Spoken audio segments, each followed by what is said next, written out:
You can give a piece of myself, I do anything. And there's a real war on spoonies that steals their spoons and tries to cure, fix, or eliminate them. They live in Spoonville and experience physical, psychological, physiological violence committed by military presence daily. The war exists in many community spoons are made fun of, called large, inferior, and lucky enough to travel. The impact is erasure of spoonies history proves. They are harmed every day because of the ableist perception people have about them. And our affirmative is a prerequisite to understanding the topic. As long as we redefine military presence as something, or define military presence as something that's out there and not inclusive of corporate, individual, and communal violence, then we can't have an educational debate about what to do about the U.S.'s military presence, set the situation for predators, counteract the violence in the debate space. And military debates in Spoonville recreates good bad spooning paradigm. Debate says good spooning, talk about the topic, don't read ableism, kids don't read word things. Good spooning ableism by problem with good spooning and violently excluding the bad spooning. Makes accessibility impossible. This is Smith and 10. Good spooning never comes across when people uncomfortable challenge for values about disability. Feeding the social language, stuffing the values, good spooning is accepted as the correct model. Bad spooning should support person with disability is not allowed to personality or emotions. Life is constant minor. The better to be better spooning, accessibility, values, from combination, back to race, nation, that's why you have to do the content. You have to go through the day one. I'm not going to be much more no one would fall from them, original spans from those types. Hello, I am a Spoonie. I am told that I'm a broken, weak, unintelligent, worthless, pitiful monstrosity who eats disabled food, thinks disabled thoughts, lives a disabled life. I was born in Spoonville, but no one told me, or no one knew until I was 3. The doctors gave me pills to try to cure me, to make it bearable to be around me, to make others happy. So I've consumed these pills every day since. So I can survive the world that people put me in, the world where people made the rules that I am forced to follow, and my nightmare is to forget them. I'll be punished, screamed at, bullied, hated at, failure. Hello? I'm here. I want so desperately to climb the walls, to gain some sort of control. Hello? I'm here. For someone to say hello back, but they don't believe this world exists, they don't know this world exists. We reside in Spoonville, a place both in and outside this world, a dark, crowded place with few spoons and heavy hearts, a war zone. I was born in Spoonville, and I will die here. Bombs of hatred rain down upon us, tearing our bodies apart. Fake empathy pierce our veins. Shots of ignorance force us to take cover. Tired, bloody, alone, terrified of the next flurry, watching the fire engulf this place, turning it into our own hell. Some of us try to hide our signifiers that we are told to hate, treatments that were supposed to cure us so we may go home, but they don't, and they won't. So this is Spoonville. A place we are put in but never asked for. A nightmare for the disabled, a hell for the Spoonie. We can't escape. So I'm done trying. They don't get to do this anymore. This will no longer be my cage. This is not our hell. This is our home. This is a place of acceptance, tolerance, and cohesion. Those who wish to harm us have no place here. And if you can't play by our rules, then get out. I'm defined by my person, not by my impairments. You think of me as disabled, but I am Taylor. I don't want your civil society. I don't want your rights. I don't want your pity. I don't want your sympathy. I don't want to be human the way you've defined it. We cannot be included because of the way you talk about us, for us, and to us. So listen up or get out. It's time to make this place our own, to finally have a home, to affirm ourselves and each other. It's time to have the say, to rip the reins from their hands. It's time to end the war on Spoonville and take it back for ourselves, because we are enough, because we are Spoonies, and we will not be left behind anymore. So get out and say hello. Spoonville should kick the NDTC, the debate community's military presence, out of Spoonville. And this is a pause from debate. Debate is not just about the arguments, resolution, or research. It's our teammates, coaches, and opponents. Our relationship to violence is important to discuss. The debate space is a balanced place where many don't feel safe. Spoonies are quieted because they're not identified as known as spread false, harmful stereotypes. Spoonies smother themselves because they do not think that their audience will understand them. When they see the interruption of this, refuse to debate the traditional topic and treat the judge as a hypothetical policy maker. Instead, they promote an education where they have linguistic reciprocity and concerns are heard despite the resolution. What they see is an act of intellectual courage that stops at 11. Reciprocity requires an audience to understand speakers' words, understand what the speakers mean with those words, speaker next word, anything other than hearing the words refers to an audience to the demand reciprocity, so for linguistic change. This allows the refusal audience for a separate linguistic change, arguing the ignorance that harms another. If this one of laws does not require intention, quieting refers to an audience fails to identify speakers' more reliable ignorance and active practice of unwilling understanding. Certain groups of stereotypes with their uncontroversiality identified as norms from facilitate reliable ignorance, harming the intellectual courage, intellectual tradition, speaker perceives. One audience is willing to gather appropriate update testimony, swallowing and trying one of testimony, testimony, community copy, demonstration, testimony, competence. This is a core style testimony that is omitted, is unsafe, and negative effects. And thus we promote the affirmative model of disability, which is a critical epistemology about affirming disability and positive and negative, affirming different situations in society, redefining itself and embracing difference. This is a way for students to start feeling less embarrassed, self-affirming, and self-valued in the debate space. This is Cameron 11. The affirmative model of non-judgment disability encompasses political, social, and identity within between collective living impairments can experience as valuable as negative experiences. This is not all fair. Affirmative model being thinking differently about being different. The affirmative unique ways of being situated with disability. Unstable people challenging presumption in their own terms, validity, embrace different models, not must be different from any terms of disability, being academic benefits, being a trust. Impairment is not necessarily a problem for people with impairments, but a problem with those around the disability. What people are prevented from doing what they are required to do. Instead, disability power requires people with impairment to experience the body negatively. The model allows us to take notice what happens every interaction with people with impairments or private experience for themselves. This model can be used for survival. And thus, when they should redefine themselves to escape the structural violence they experience from things such as the good destiny, the economy, or redefining themselves and sharing our narratives are important. Developing new unconscionable narratives for ourselves as us when we create new subjectivity both in everyday lives and in debate. However, once our intellectual narratives created, we must continually work on the sustained and ableist society. This is why the litigation cannot be boiled down to one story, policymaking, or topical version. This is Thomas 99. Through narrative, we become to understand and make sense of the world. Narrative becomes through social narrative, helps come who we are, we look at other social narratives, relate out our own decision, not letting their stories, the social actions, and sense of allows you to define who we are, precondition, knowing what to do, out of narratives, for food, interaction, and interacting with social narratives, changing self-identity, personal self, and the new perception of self, build up the room, both narratives, normality, changes in life, alters themselves with found effective influence, and about impaired body, person, which became this ontological narrative, which shatters you to reconstruct your self-identity, now affirm my own beauty, and use it to the negative way of society, notions of parents, wound deeply disability, and I were intricately linked to their possible narratives, intricately bound with puppy narratives concerning gender and disability. I benefit talking about my experience listening to theirs. It wasn't I'm only constructed ontology, never filled up with obsessive kind of narrative of disability inherent. The narrative of this weekly campaign are just disabled individuals, self-affirming ontology narratives have to continually work at be seen to sustain in the face without any disabled social narratives. And what I see is an act of loving courage for education. This is a promotion of self-discovery and redefinition of the self in our own terms. Education isn't neutral and something that must always be worked on and improved. That's why we have to highlight violence, debate, space, and challenges. Peters 99. Education is act of loving courage, not producing love and disrespect between people in order to go to love based on receiving inequality, inequalities, capabilities, and armed love that promotes self-discovery. Education is not new to the process of becoming disabled. Political actions, content taught, once labeled, one teaches how to think through teaching content. Neither can we teach content by itself. Literacy, language, comprehensive communication are inseparable, and decision-making subsequent actions derived from the language used to describe a person. Disabled education, dialogical narrative, issue from a student's worldview to a dialogue. People, person does consciously aware of the context between politicized education, dialogue, relationship between love, action, and action. And practice, and Taylor demands to be nothing about schools without them. She won't be left behind while able bodies decide what's best for her. Debate makes students feel ashamed. You can't let debate continue without an injection of critical epistemology. This is verse 14.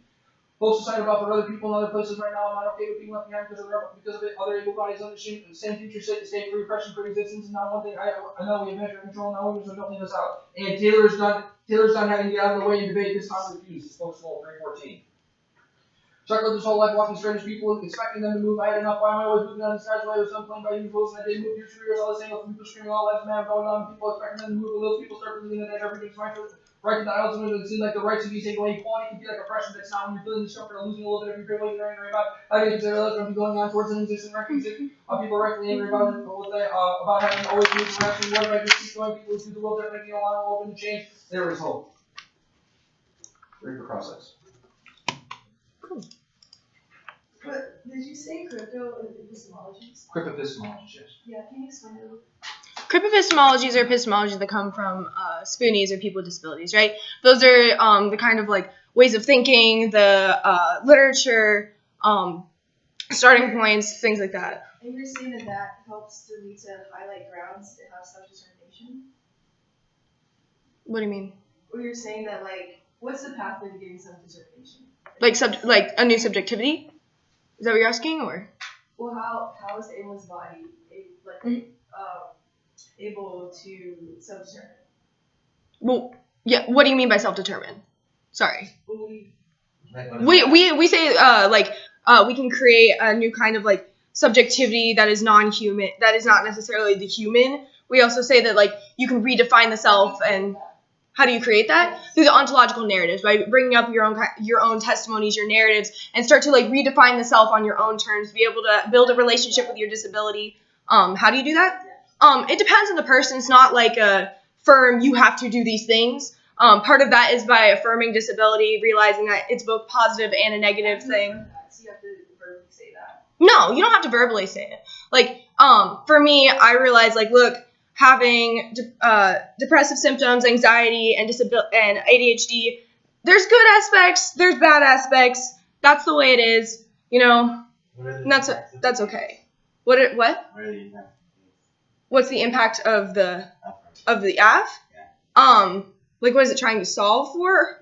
Okay, yeah, we're trying to, like, challenge the ablenormativity, the violences, on the corporeal, communal, and individual level in debate, by rupturing the debate space, by pausing and saying, look, there are much more real things to talk about here than, like, nuclear war scenarios, topical AF, things like that, which don't really do anything. We challenge, how spoonies are scripted in the debate space. We challenge. And this concept of spoonies, who are they? Spoonies are people with disabilities who are pushed into Spoonville. So. What's your definition of a disability? Well, there's not like a. Okay. So my Cameron card basically talks about how disability is. Impairments are okay. So disability, that is impairments are physical, sensory, emotional, and cognitive differences to be explained and respected on its own terms in a diverse society. Disability is a personal and social role which simultaneously invalidates the subject position of people with impairments and validates the subject position of those identified as normal. So there are impairments in the world, and they are disabled by society, which is a social construct. So which one are you advocating for? Well, impairments and disabilities are impairments that have been disabled by society. And what's the Spoonville? Spoonville is just a name for the ontological positionality of the spoonie.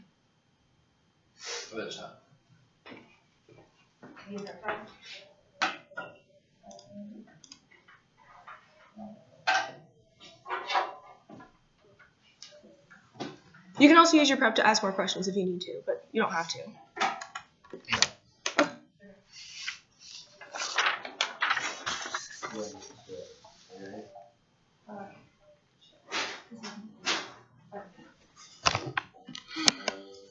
It's actually recording this time. Yeah. Cool. Yeah, I wish. I just want to wish. Like I said, I just don't want that on the internet. Just don't. As long as it doesn't end up on the internet, you do what you want. Just don't want it to. I'll make sure to tell their coach. Come back. I just don't want to go back when I run your covers. I mean, your face isn't on here. Easily traceable. You want me to cut that? Sure. No. Okay. I'm trying to send the video. I mean, the file. But If it doesn't want to email, you can always just jump it. It's not a big deal.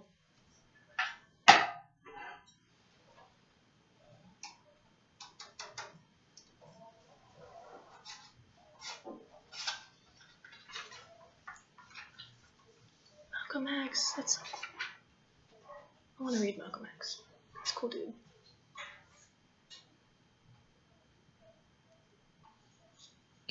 Sure, you don't want to read the other book I have? Yes, I promise. Malcolm X is way more interesting than Trump.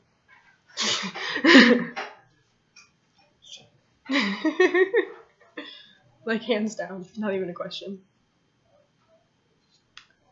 Oh, they have apple juice.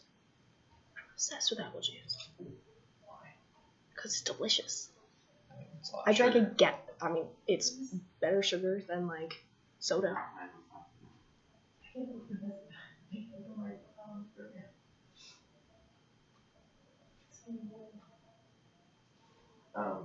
Okay. Could you just link? Try to help you? Sure. Yeah. What's up? I'm having trouble Like, sending this to you. okay, so hit the clip, the paperclip. Yeah. Okay. Now, where did you save it? That's the problem. Are you having? Okay. So what's the name of it? Are you looking for the document, or are you looking for like a video or something separate? The document. Go to the document. Like, open it up for me. Okay, I want you to save it to your desktop. Go ahead and save it. Oh. Yeah. Now go to your thing. Now go to desktop. And then right there. Yeah. No problem. I understand that feel. Alright, cool. Yeah, just let me open it up.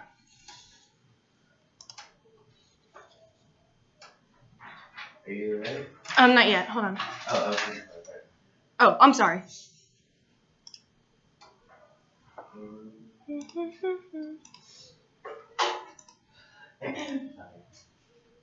Is it still recording? Really? Hey, that's Just 1 second, please. one of it. All right.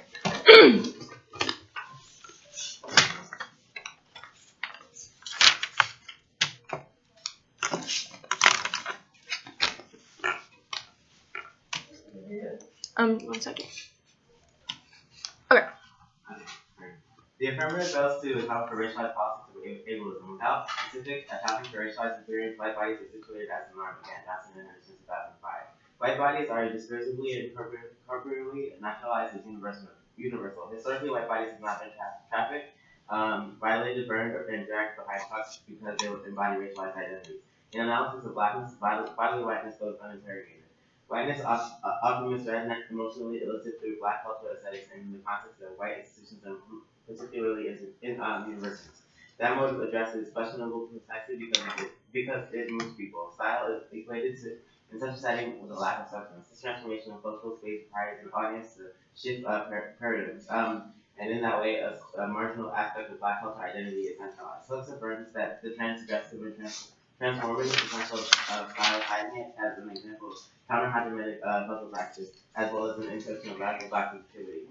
In that counter-hegemonic marginal space, radical black sensitivity is not overseen by any authoritative others claiming to know us better than we know ourselves.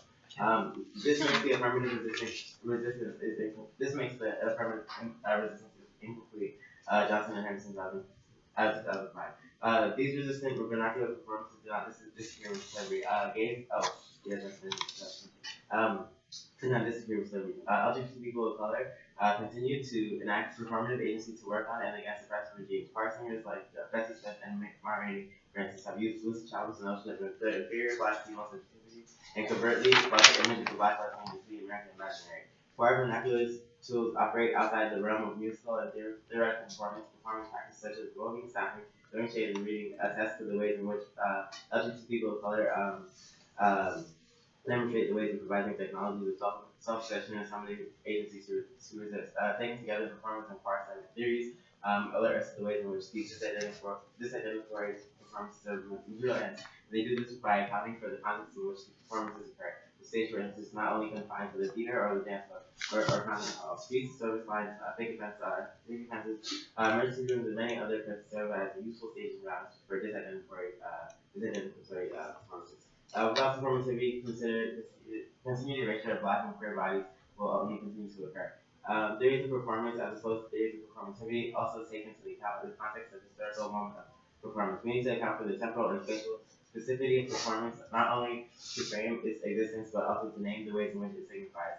Such an analysis would acknowledge the discursively of object and also unfix the discursively constituted subject that is already upon power. Although many queer theorists appropriate to substantiate the imperialism power, performance of acknowledges that discourse has the potential to disrupt power. Discourse transmits and produces power. It reinforces it, but it undermines it and exposes it and renders it fragile elements impossible for the only alternative is to power Johnson and Henderson 2015.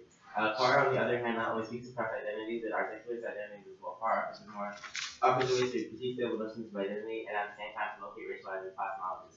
To power queer that such a way such that ways of knowing are viewed both discursively mediated and assertion situated in materially conditioned. This reconceptualization foregrounds the ways in which LGBT people of color come into sexual and racial knowledge. Moreover, power studies that acknowledges the different standpoints among LGBT people of color, differences that are conditioned by class and gender. The power studies is the theory of LGBT people of color to illuminate the ways in which some queer theory comes to interpret racialized sexuality. The theory that I advanced is the theory of the emphasizes the diversity among LGBT people of color while simultaneously accounting for how racism and classism affect how we experience and theorize the world. Theories of the also conjoin theory and practice into an embodied politics of resistance. Politics of resistance is made manifest in vernacular traditions such as performance or fidelity and art.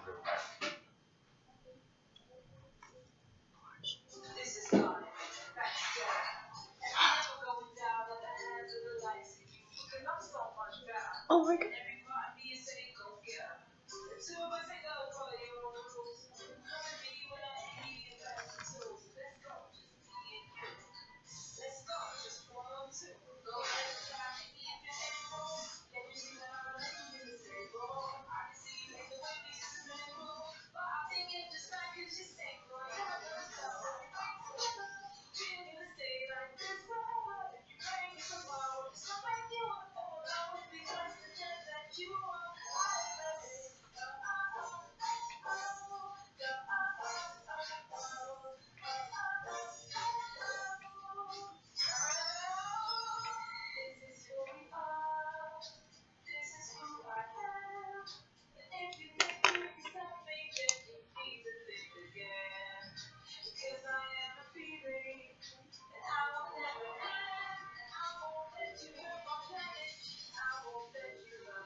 The most important thing around is accessibility. Only through this identifying performativity can structure debate change. Johnson and 705.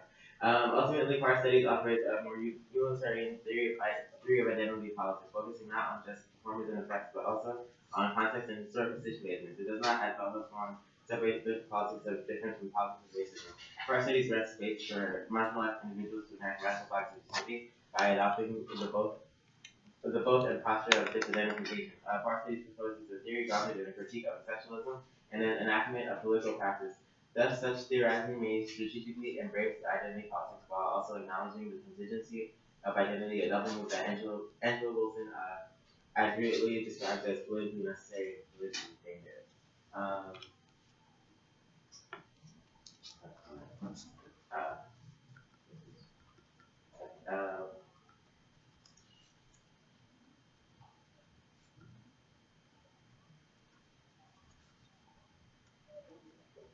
Yeah.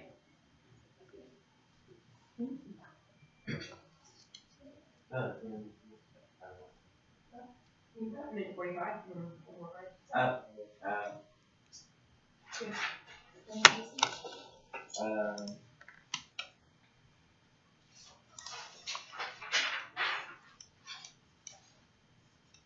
Okay.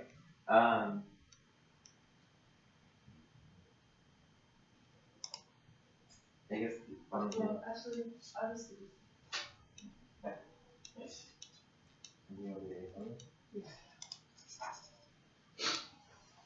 Oh, I guess I'm just like at this thing. Oh. I just want to go case. So basically, what our team is saying, the active position, and it doesn't account for racialized bodies inside as well. In the act, and the act needs to be specific to where racialized bodies are also white bodies will be pushed to white bodies will be made the focus of not curing, but like of the resolution. Basically, because of as happened in history. In order to like not replicate the same thing. This alternative of like radical plasticity offers a more assemblage way for identities to be represented. Also, okay, and also conversations about disabilities are often separate from conversations about gender and sexual identity. So the disabled, queer, racialized bodies are always left out of the question. This is the one they see doesn't have, don't mention that. They don't. Okay. Great process.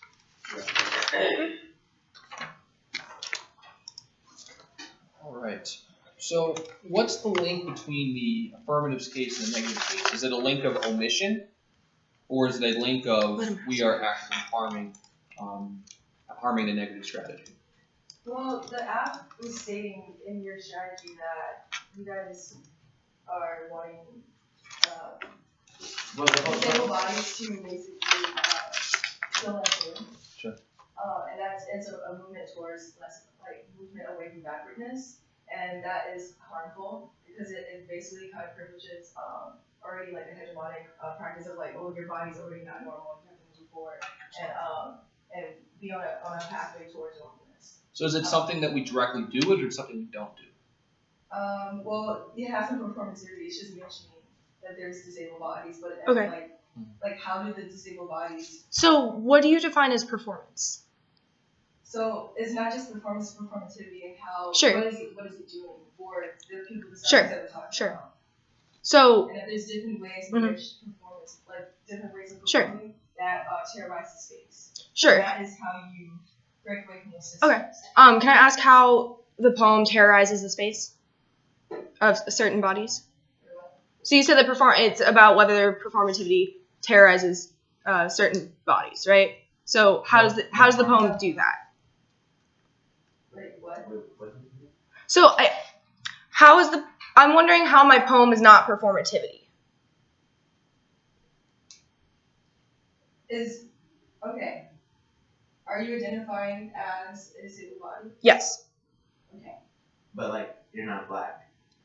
Okay. That's what our whole. So should I talk about so I should center the app around like queer black bodies. We're saying that you should center it around the most terrorized group within the But I'm not structure, because we're sure. stating that Sure. that leads to co-option. But is that not speaking for others if I'm not black? Like what give? Because you're giving examples of those who are already identifying. Sure. So you give examples of those people, then. Basically, it just has. But isn't that commodifying them for the ballot? No, just explicitly just stating, when I see that like. That there's a history. Sure. Within these structures, that if you don't explicitly state them, that we're just repeating those structures. So if you don't say that, Sure. we're just gonna just an overview. Okay. Yeah, it will, because it'll be co-opted by already like the US. Okay. Then could you explain the alt a little bit more? So basically, we're saying that like there needs to be multiple types of like that their debate is more traditional, and we're asking for a more open debate style. So the one I see is too traditional. More performativity into the debate space. How is the one I see traditional? I'm gonna take prep for that. How is the one I see traditional? So basically, we're saying that it was 9 minute speech. You didn't challenge this structure of debate. Right. How is that traditional? That's not traditional. Because I challenged the debate space?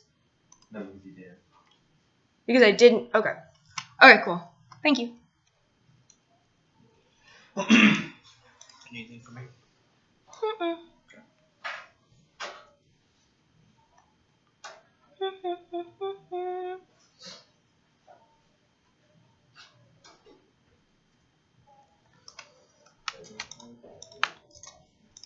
Did y'all mention anything about subjectivity in the 1NC?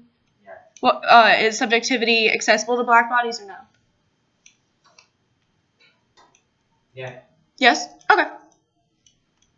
Perfect. Thank you.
Okay, start prep. I have 8 minutes. Okay. Alright, I'm gonna send it. It's called 1AC because I messed up, but it's the 2AC. Huh? Tricky. I didn't do it on purpose. Could you move the stand to the 3rd notch for me while I do this? Thank you.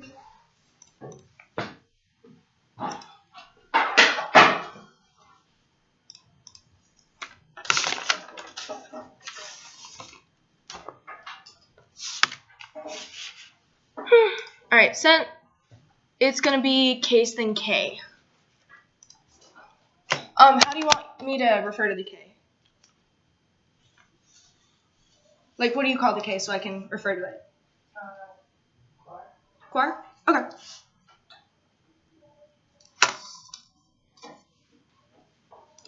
While he's doing. Actually, no, I'm sorry. Sure. Just call It just. We could just call it the K if you don't want to give it a name. That's fine. I was just wondering if you had something. You're gonna step on that. Oh god. Hello, laptop. Alright, did everybody get it?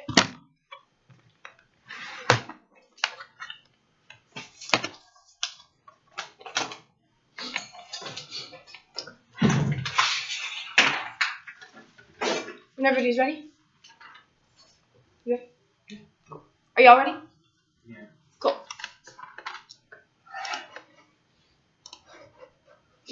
Top. Okay.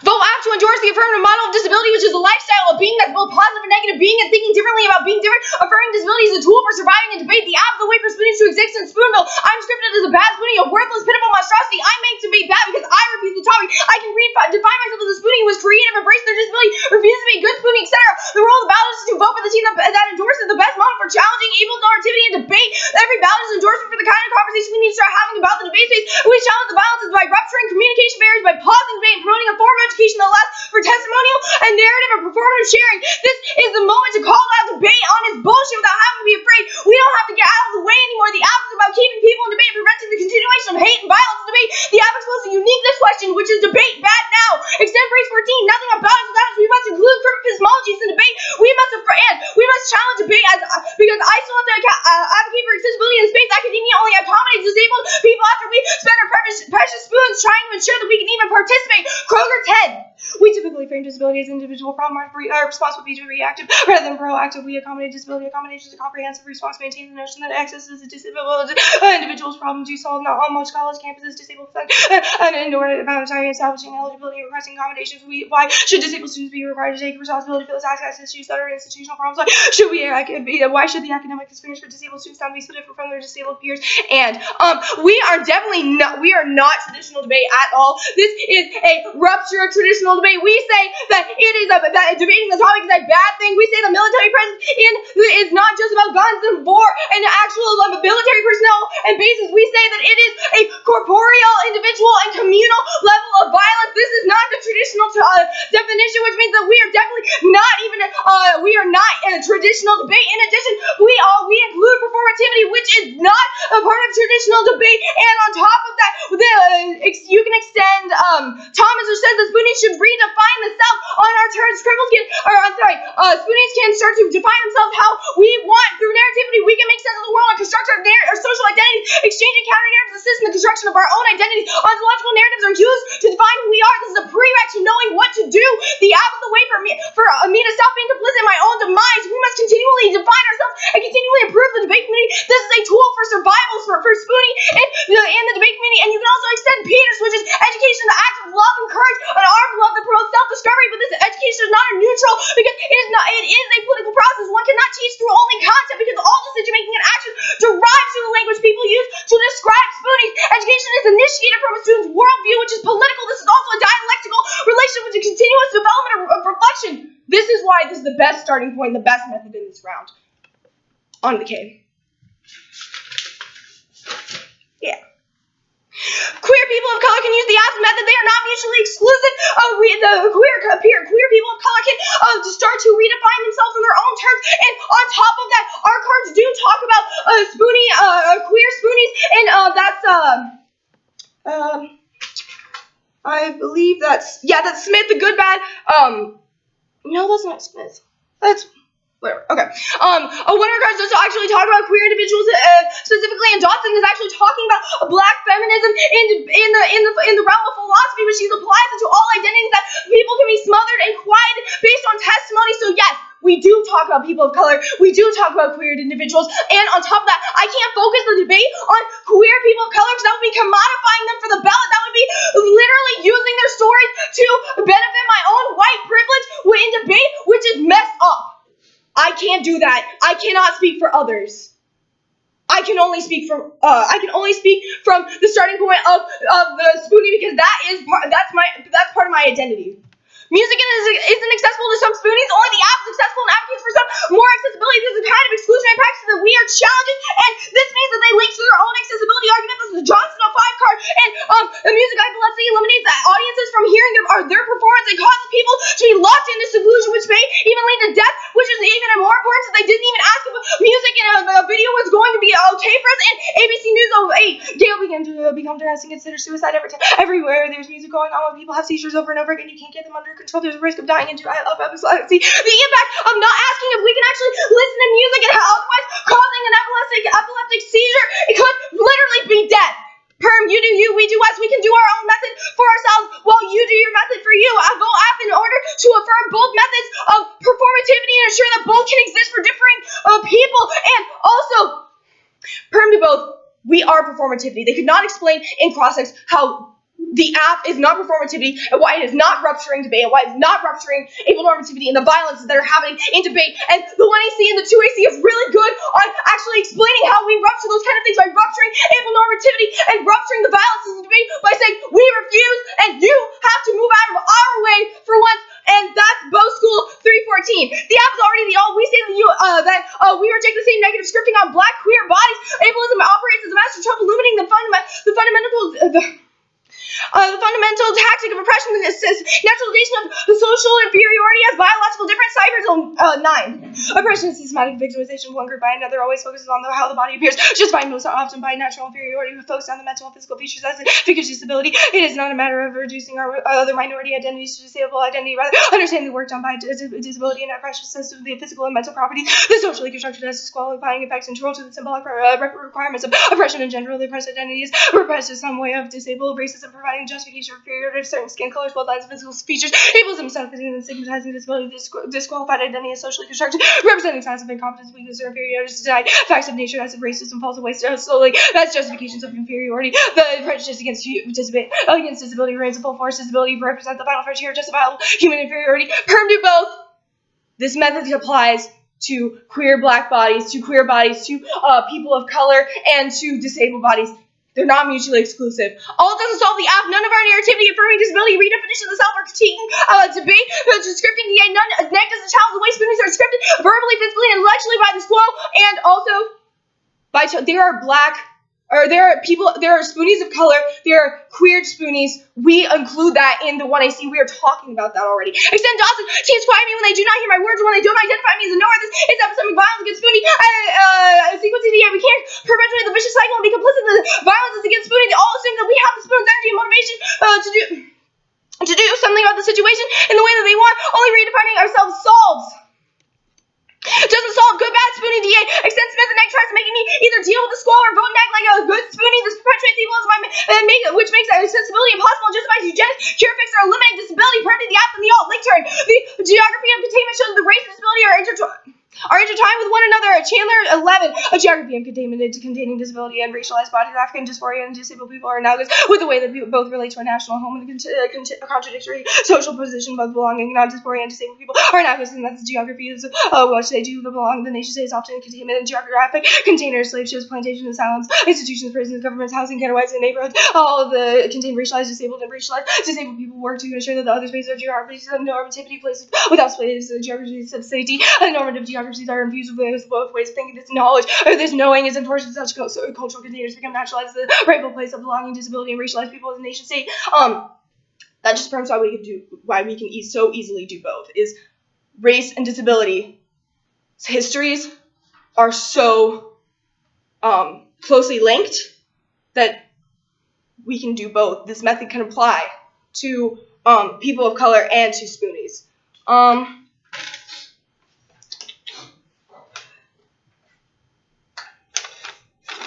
Also, they can't solve for queerness or violence against queer bodies if they're going to misgender me by saying you guys. If you're going to misgender us, when we took the time to make sure that everybody knew everybody else's pronouns, you can't solve for queerness because you are assuming that we're both guys when I said that I'm she, her. So that means that only the app is challenging those notions of violence and that impact by ensuring that we don't misgender y'all, by ensuring that we know that everybody's pronouns in the round while y'all misgender us when we did that, which is violent. Cross-sex? Yeah. I know black people identify with disability. I didn't say that all people of color or all black people identify with disabilities. I'm saying that the history of disability and race. No, I said spoonies. Oh, spoonies? How do you identify with them? What do you mean by that? How do you interact? How are black people supposed to identify with them? I'm sorry, I didn't hear you. How are black people supposed to identify with them? I mean, what do you mean by identify? Are you talking about interactions or By community with. Yeah, community-wise. How to build communities with How them? are we supposed to find community with them? How are we supposed to define spoonies? I mean, you can build communities with Spoonies all the time, So, right? Like for What- example, the LGBT movement. Sure. When black people go into the LGBT movement, they face racism. Sure. How is there a difference? Because when we say that we're challenging violence against spoonies, we're saying all spoonies. Spoonies of color, queer spoonies, But that's not explicitly stated in the LNC, and also. But it says spoonies, right? We're talking about all spoonies. How to differentiate? You can't just group them all together and say that they have the same experience. No, I never said they have the same experience. That's why That's why spoonies can define themselves on their own term. There's not a universalized. This is how you have to identify yourself. They can identify themselves, but then they're still experiencing racism. There's nothing to challenge the structure of racism. No, we definitely challenge racism against we challenge the same scripting on the black body because we're saying that violence is bad. We're focusing on spoonies, which includes spoonies of color, spoonies, queer spoonies, and queer spoonies of color. So how does that, how are you gonna ask me that one?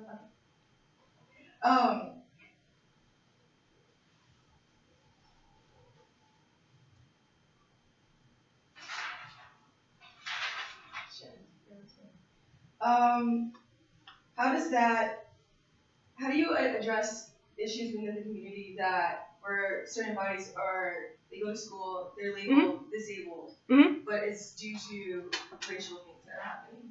And Right. then, there's a huge population of people who have now had a prescribed prescription of them. Sure. That may not be true. Sure, yeah. So part of that is, challenging the notion that disability is inherently a bad thing, or rather that it's only a negative thing, right? That's affirming that disability is both a positive and a negative thing. When challenging those kind of scriptings that go on, disabled bodies. How is it doing both? How do you address the negative aspect of it? Well, we're by affirming that it's both negative and positive, right? By challenging by challenging the conceptions of able normativity that says that being the most able is the best, right? It would challenge the notion that if you're inferior, then you have to be disabled, and also the violences of saying that you are inferior by saying, oh, you're inferior because you have a disability, or you're inferior because of your race, therefore you have to be disabled, or something like that. And then how does this help?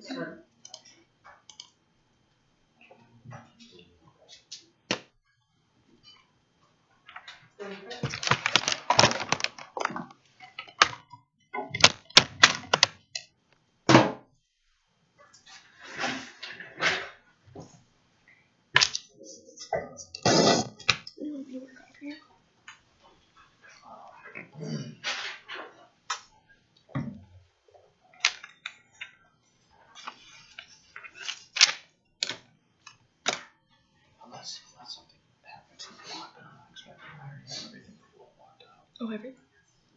Did you have Mr. Anderson? That's what I'm doing right now. Don't forget to explain that.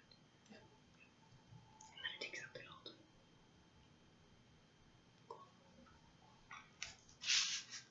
Just like.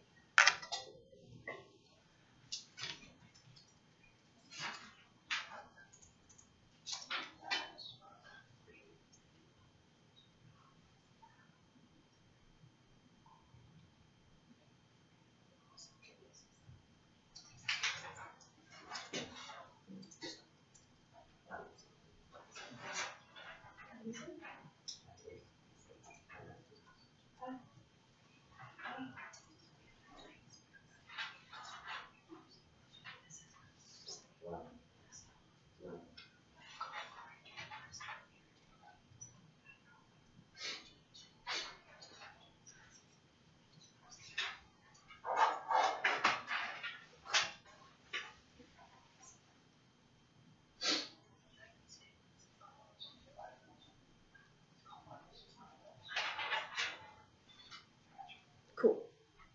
You the best. Excuse me.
Did you stop prep? Or... Wait, hold on. I think they stopped prep. Did y'all? I'm gonna do. Oh, okay. What was the time? Okay. 6:20. Okay. I'm gonna do case. I'm gonna do case, and then. Are y'all emailing anything out? Sorry? No cards? Yeah, I just. Oh, yeah, it's on paper. Oh, okay. Do you mind if I sit over there? Yeah. Alright, cool. Can you come to your floor?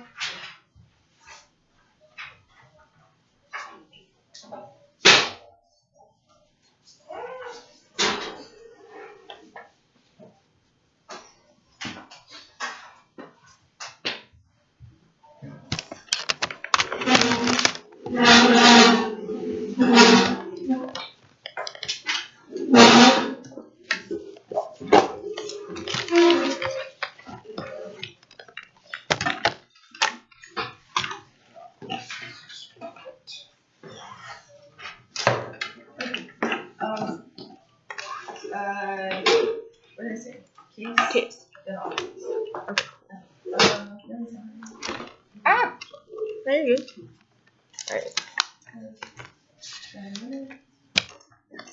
Okay, I'm gonna talk about earnings. I want to talk about how like New York City schools labels like racialized kids more prominently through like the sex gender orientation is also a disability. And if we were to talk about accessibility, it should be more than just like disabled bodies. And the conversations about disability are separate from conversations about gender, sexuality, and also the disabled queer racialized bodies are left out of the discussion in N1AC. And since they don't have performativity, our performance is a better way to break away from the debate space and open it up, and also to include other forms of performativity and also acknowledge them.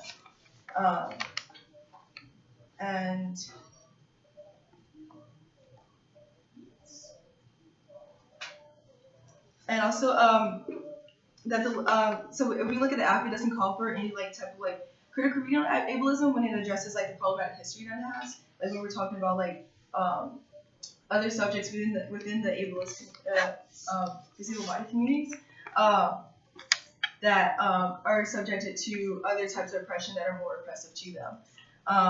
And mentioning it's not the same as fighting for those things and having performativity within those things and having those voices be heard. You can talk about create frameworks in which those voices will always be in existence in those spaces.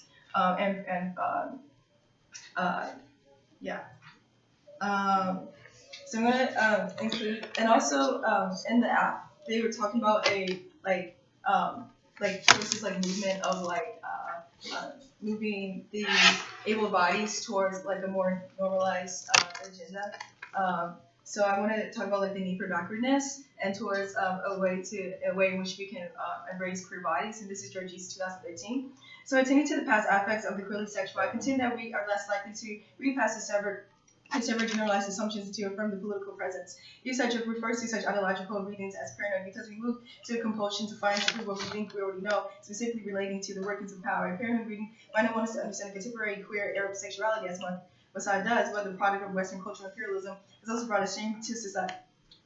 Also has to brought shame and anxiety to the Arab societies, or it might want us to celebrate liberation and power and heterosexist culture and a queer positive and empowering sexualities. While the later strategy might seem like a better rendition than queer existence, neither location actually tends to the injury at stake and effects that propel viewpoints. Heather Love in 2007 warns against the tendency towards queer studies to bury pain and shame and to affirm positive queer existence, and identify to affirmative accounts of queer history, including to reclaim disparaging words like fag and die, and embedding the modern discourse triumphalisms and moving forward. Increasingly, however, queers in Western contexts are moving forward.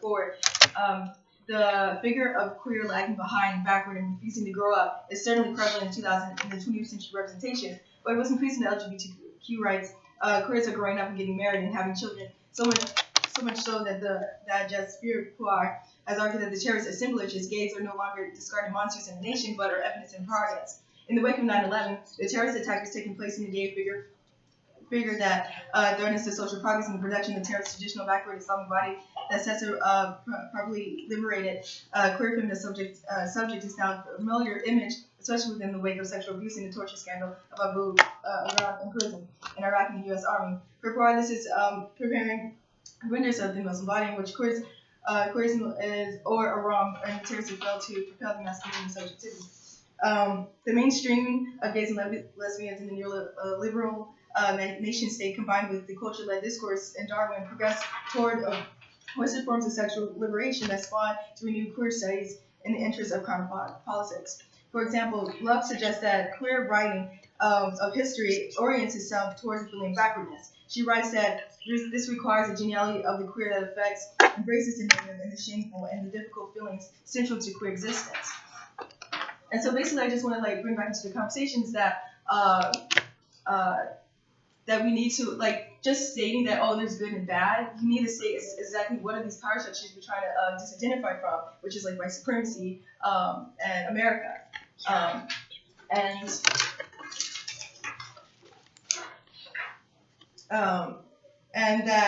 just saying that it doesn't you're not addressing the fact that these racialized bodies are still affected by these things.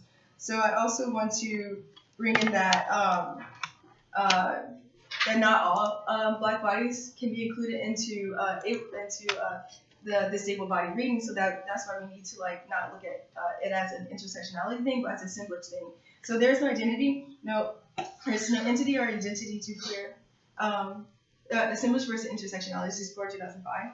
As there's no identity, no entity to queer, rather than queerness is coming out of forth from all directions is screaming. In its defiance suggests to me a move towards intersectionality and assemblage. The delusion of assemblage is a series of dispersion of cause and mutuality. And draws together enunciation of disillusion, causality, and effect. As an opposition to the intersectional model and identity, presumes components of race, class, gender, sexuality, age, and religion are separate analytics that can be disassembled and assemblage to which interwoven forces can forge to dissipate time and space in the body and linearity and permanency. And also jump back to why we need to also include in the discussion that's often left out when we're talking about Black bodies and disabled bodies is that the why sex matters into these discussions, which are often left out and which becomes problematic because that's also a way in which these gestures that Rodriguez 2014 talks about. So gesturing as a form of queer performativity. This is another type of performativity, but Nolan goes further to suggest that a way of gesturing might counter social demands for gender to racialized normativity. She argues that gesturing may be a way to remain a resource of resistance and homogenization as a price of pressure remains demanding technological standardization. And what they mean by gesturing is not just something like a physical action. It could be any way in which communication or that's not a true communicating thing. So it's not just a physical thing. It could be sound. It could be anything that's not a full communication. Toward and versus things. Oh yeah, and back to like why sex matters into discussion is that why does sex matter and why does it matter now? This is a historical period in which decades after sex were in the 1980s, and while surrounded by a myriad of economic, military, and political upheavals, we know the scene violence is implicated everywhere and in our lives. And the United States is engaged in an endless series of endless wars, racial discourse proliferates the guise of national debate, and African Americans, Native Americans, poor people are deported into jails across the borders, into civil society, and economics is ruined, and any sense of future is tied discursively to a moment in current sacrifice and perpetual spiral that spins us back into a moment of which further repression, discipline, and control. Meanwhile, the mainstream LGBTQ community is enmeshed in an expensive political mechanisms to which secure the rights of same-sex marriage through campaigns.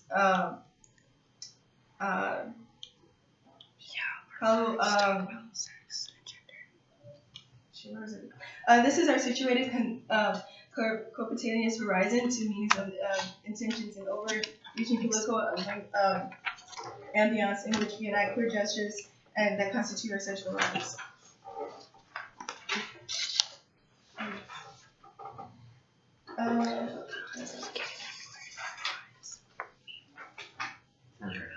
Two seconds. Okay, so judge, vote for the neg because the app they don't include a critical reading that allows for voices that would normally be silenced in a larger movement and groups.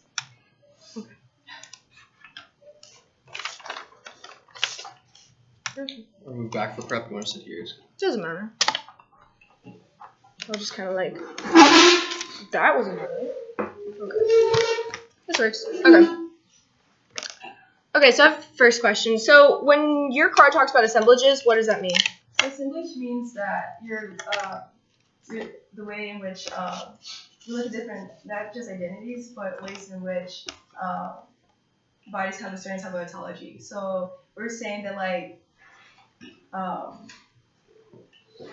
so you have ways in which you can care about like a certain other culture. Sure. But sometimes like you don't have access to that culture, or you might not even care to be a part of that culture. Right. But you care about the affect in which you guys share, in which could be a shared affect of oppression. So the oppression is so we're saying linked. This is a way where we're separating the black body away from disabled bodies, in which there is some intersectionality, but there are mutually exclusive. Because they're two separate things. Okay. Then you read another form of performativity, right? Yeah. Can you explain that? Yeah. So gesturing is a queer theory of thing of where you're so gesturing is just another form in which it opens up allows you to Right, but what does that look like? It looks like different things. Sure. So it's basically a way to like say and name forms of communication that are beyond the bounds in which we understand communication. Sure. So what's an example of that? What's an example of gesturing? Yeah. So an example would be in our video. Mm-hmm. Garnet Yeah. is like when before they fuse. Right. And they're Yeah. dancing, there's like little gestures Mm-hmm. and they are very suggestive towards their own sexuality. Okay. And other things. And that's a way of breaking into queerness. So So it needs to be like a sexual form of communication, or no, it doesn't have to be sexual. okay, that's just an example. Yeah. Okay, cool.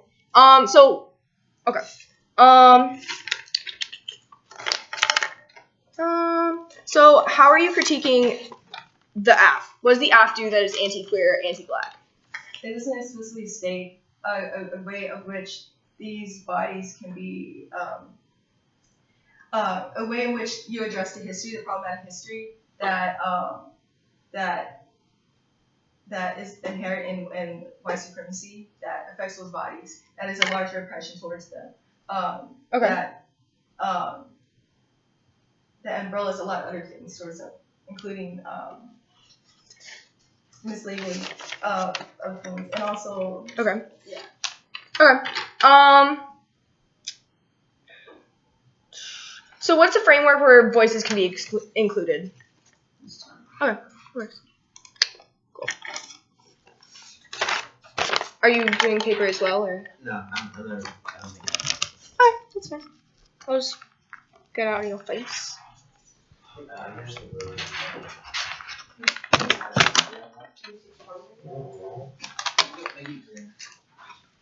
Are you starting prep? Yeah. Cool.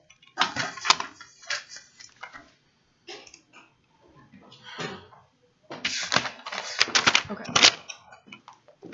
So.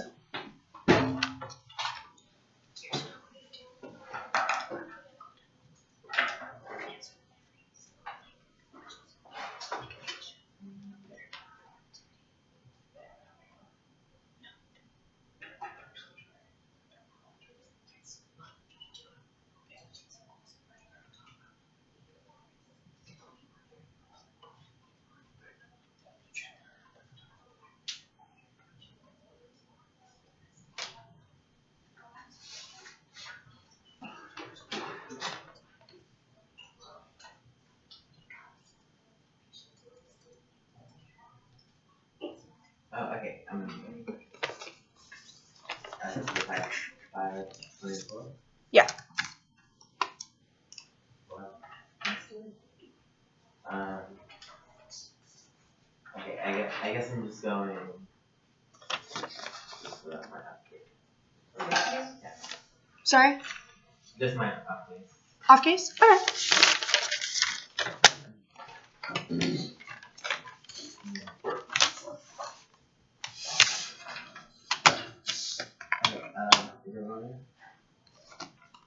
Okay. The abstract idea of the spring utopia is not inclusive for everyone. It isn't open. It is open to co-option and is ridiculous because we try to implement a policy by ignoring the historical context within those issues. You only replicate divides within movement, like described from Augustine in 2005 cards. In historical context, when whites have attempted to provide intersectional solutions for black bodies, for example, with things like segregation, whites said, okay, we're all one people, so that's history, but that allows for things like police brutality and industrial conflicts to become acceptable, and a new form of systematic racism for which these divides are allowed to continue to exist. Any form of intersection between blacks and whites is only going to switch one form of segregation with another, which is why permutation is a form of violence, and an example of why intersectionality is what the black body is a site of terrorism and destruction in society. So why do black people need the affirmative? If the affirmative can't solve for structural antagonisms of racism, why vote ACT? Because they're claiming to have solvency for all disabled bodies, but don't see how the generalization and grouping of white and non-white bodies is flawed and problematic. Blacks don't have access to the same survival strategies that the affirmative is advocating for, and like every other movement, they can't identify with white people in the movement because they're higher up in class, which is what the Johnson and Henderson part is advocating. We need to look through this lens of like black radical subjectivity, which address things like class and gender, and how those things situate us differently, and how you can't have our solution without addressing things through an assemblage lens. Okay, and since the 1AC doesn't create a survival strategy for black queer bodies, and doesn't acknowledge the various degrees of oppression black disabled bodies face, I guess it becomes like a term for their solvency because if they can't solve case, why would it happen? Okay, I guess I'm just gonna expand on the performativity notions, and why the 1AC isn't performative. Because basically, performativity is what allows performance to be radical and challenge the structure of debate,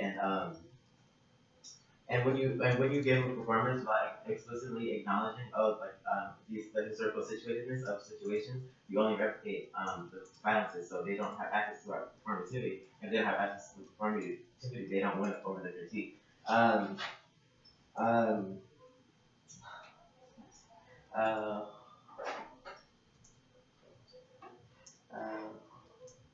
like, um,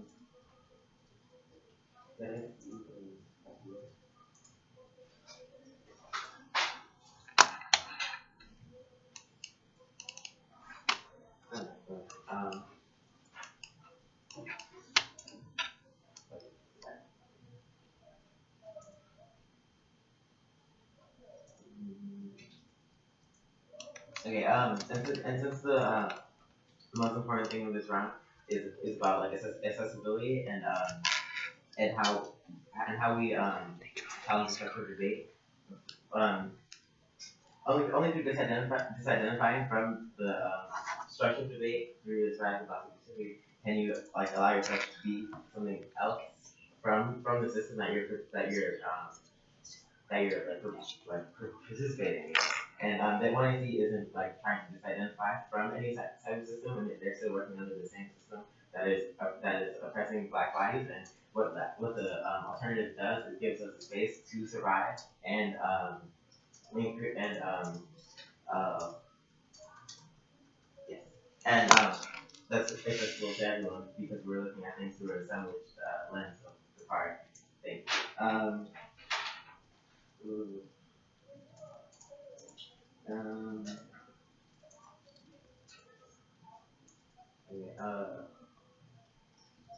okay,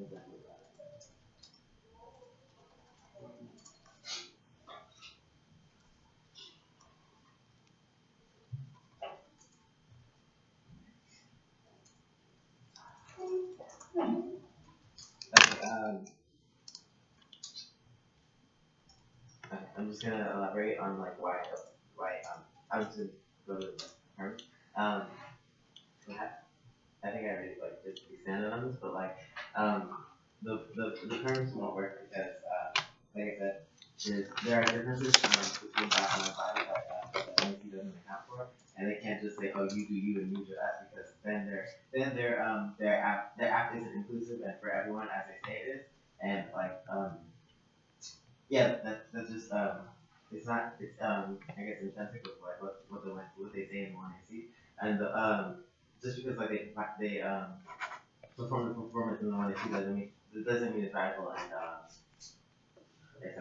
accessible to everyone. Like I said, I guess it's then Johnson and Henson as a factor.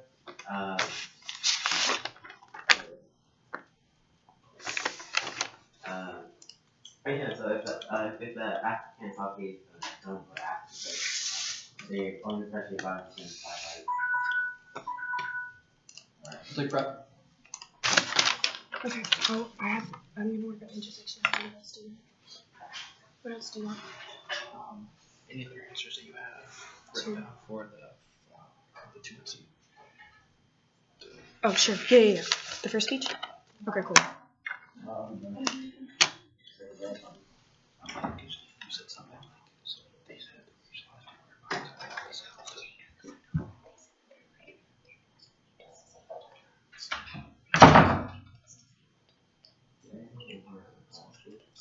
so they were saying that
finish this.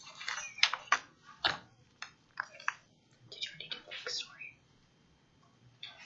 You got that? Alright. The power structure argument.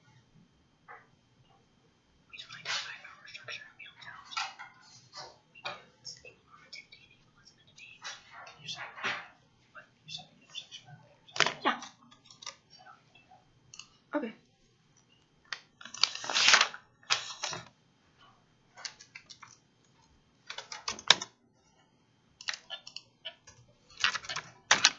Alright, stop prep. F335.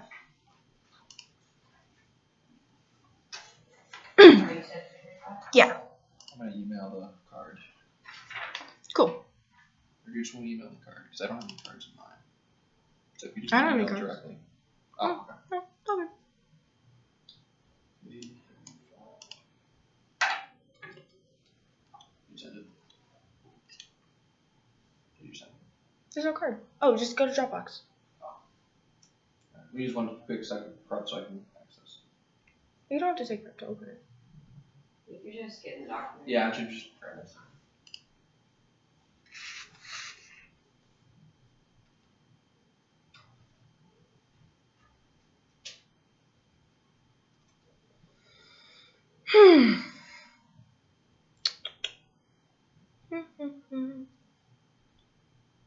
Cool.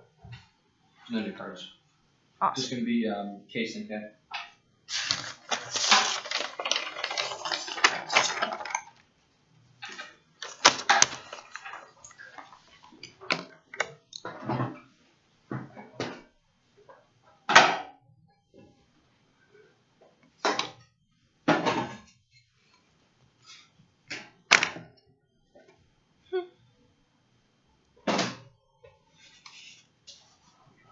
You said case and then the office? Case and office.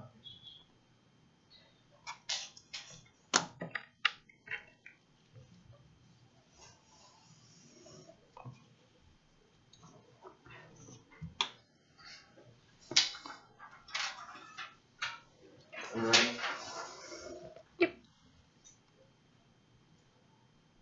Wait, did you send the file? There's no cards. So to extend the 1AC and 2AC in the case, 1AC endorses the affirmative model disabilities, accepting the positive and negative realities of students who reject the contemporary idea of status quo, which is also what they're trying to do. Affirmative disability is the only strong strategy for this debate. Our case redefines what students exist in student ability, constructs a good student dichotomy. This further rejects the base notion that a good student sit down in vibration, suffering, smothering violence, and encouragement to happy heard. We instead advocate for bad students to speak out against the status quo, the role of the balance, and endorsement of this round's discourse. The judge should prefer the team that best challenges able normativity in debate. You're not a utopia like they Classified says. Also, vote for the because of the outer round education. The act of bringing this advocacy to the round state, all parties, including myself, before Friday night, I had no idea what the student was or student was. Not like everyone else, I am aware of the impact of the education debate, and the judge should endorse this model of education and debate. They also didn't address the role of the ballot or the fact that the ballot is an endorsement of the kind of debate that we're advocating for. Okay. Yep. Cool. First, they don't link to our case at all. Omission is not only withheld disruptive debate that never actually articulated a clear link. This would apply if omission is sufficient for a link. This would apply to every single case that any affirmative group holding to a specific set of class with the affirmative advocacy harms the negatives, otherwise presumption flows out. Their argument that we should address the racialized and disabled body is a double bind because doing so would be exercising and abusing white privilege by speaking for others. Again, a refusal to not speak for others is not a link to the case. It's a double bind. They're critiquing the school. They're critiquing the school, which is exactly what we're critiquing as well, so there's absolutely no difference, which is what I'm also going to get into in the part debate, but this is going to be a presumption act. Their performance excludes those with musical epilepsy, meaning their performance is exclusionary. According to their Henderson card, accessibility is key. Yep. Their own card. The app is a better team through accessibility through our actions of ensuring accessibility for our performance before round in violation of the negative team, which they did not even ask for when it was okay with video. Their exclusion is independent voter will also turn the solvency of their case. A second turn on case is a multiple instance. We stated this in the last speech of 2AC that they refer to us as you guys. The standard language is the same balance today as attempted to address the critique. Further solvency deficit and offensive argument unaddressed in the block. As far as intersectionality goes, it's about realigning the scripting attached to certain bodies such as movies and how everyone relates to those scripts, using them to exclude people attached to their own body or being complicit. We are assumed to be narcissistic because we point out that we are different. I'm narcissistic because when I say there's something wrong, the solution to myself, all group of people, I'm narcissistic in reality. I'm pointing out that we all are all different, and thus the solution needs to be dealt with because it exists. This is especially true because most people become disabled at some point in their lives. Therefore, this is not individualism. Extension number 11, history proves the containment of race and disability are intertwined with one another. This is not the same as integration. Intersectionality is looking at the intersection of identity. They have not engaged this part in all this race and disability are scripted by normativity. Thus, we get the perm. They're already talking about three streams of color. I'm moving out of the perm.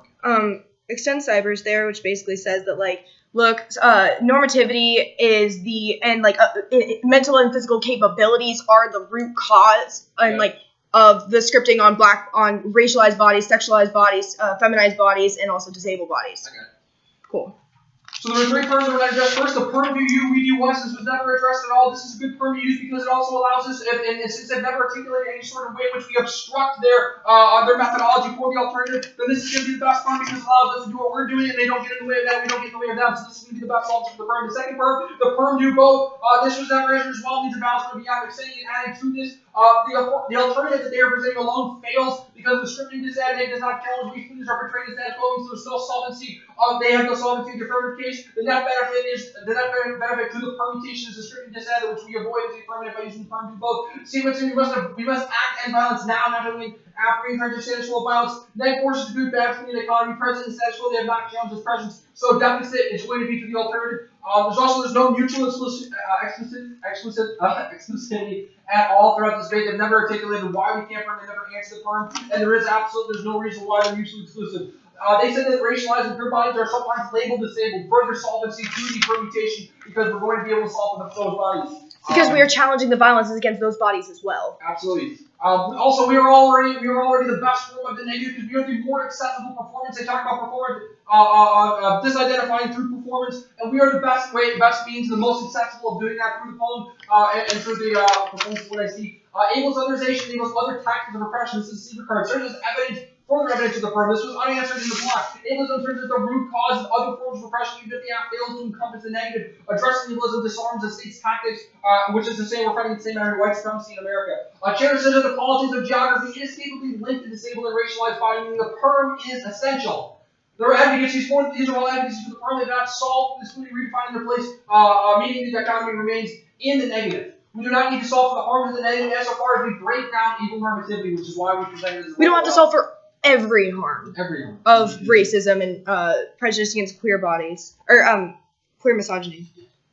Like he does not say what we do about violence in the status quo. This ignorance of what's going on in the status quo from what the affirmative event and lack of addressing it through the scripting dissent as well as sequencing dissent is further proof of reiterating the status quo of telling students essentially explain themselves because no one's listening and there's going to be absolutely no hope and no way forward for the disabled body. So that's why we need to do the permutation because it's further through the sequencing dissent we need to address the violence that is pressed in the status quo, which is never challenged. If we do nothing about the violence in the status quo and the disabled body, we're only going to have further violence, and further violence is going to be the largest impact in this round. Explain why this is not traditional debate. And this is incredibly untraditional debate. First of all, the poem which was presented is incredibly untraditional. The fact that you have two people speaking in the same speech in the first speech of the debate is incredibly non-traditional. We challenge traditional debate. We say, kick the NDT CEDA debate community out of Spoonville. Or, I'm sorry, military president out of Spoonville. Nothing. Cool. Y'all taking part? Yeah. Cool. You'll have 4:45.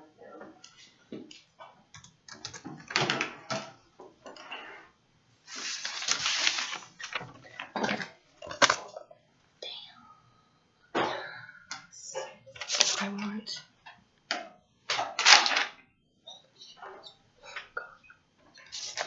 Yes. Okay, so I want you. You gave some really good. It was some thing. Oh my god. No, I have it. It was. You gave a really good articulation of some frameworky thing. It was some frameworky. I think so. Oh, the clash of perception.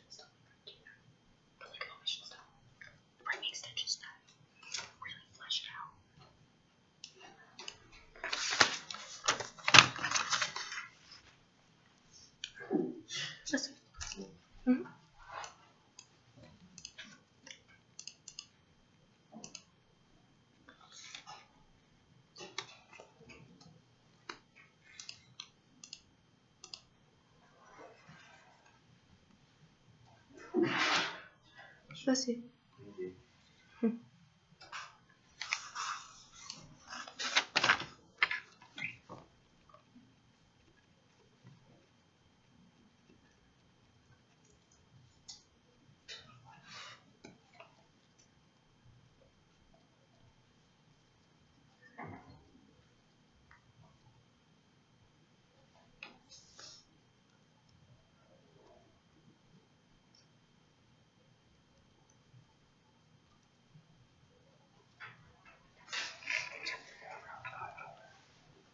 Okay. It's gonna be there, and it already is. I'm gonna keep flushing it out. So I'll Okay. save it. Yeah, gotcha.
That's true.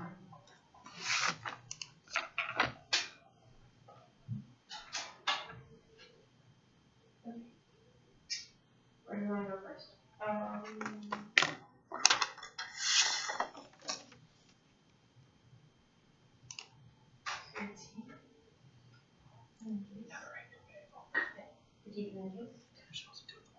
I know, we're fine. So you say K then case?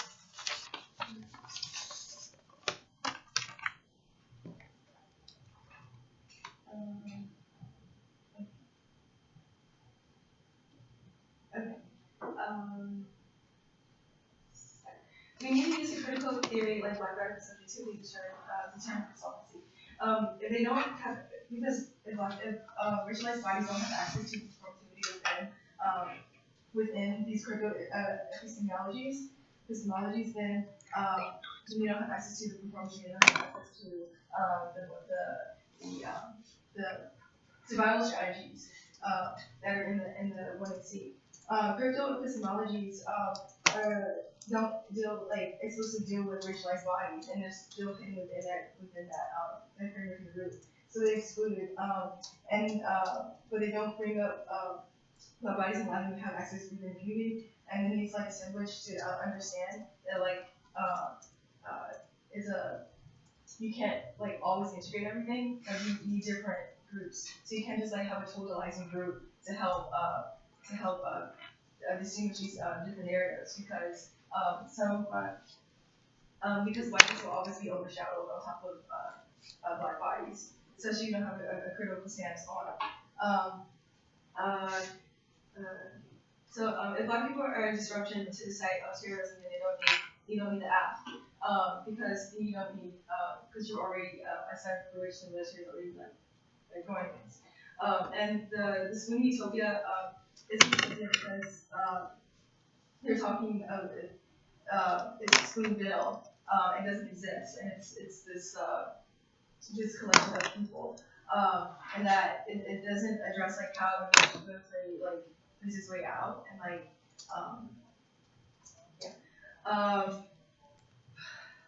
so the Sweeney bill is a utopia that is a white fantasy that is over like black bodies don't have access to the luxury to partake in it because they have very real structural antagonism, prison industrial complex, police brutality, and don't allow access to have those fantasy spaces. So at least through enacting a radical black subjectivity, activity does that we don't and black subjectivity we do have access to because we're able to disidentify from the power structure that oppresses us, aka America, and that becomes our survival strategy which we can use. And the all does come first in the all Pacific first in the app in order for it to bring her from the military. So we're saying this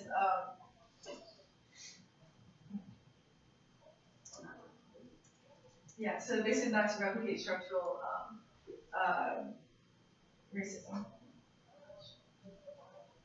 What did I say?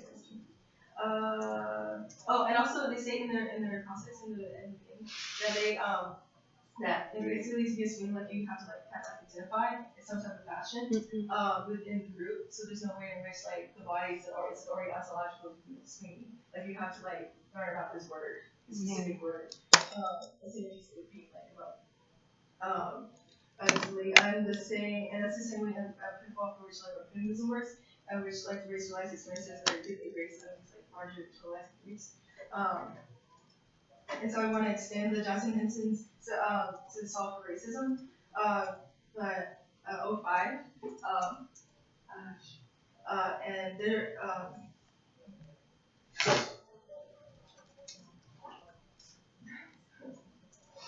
I don't know what it was said.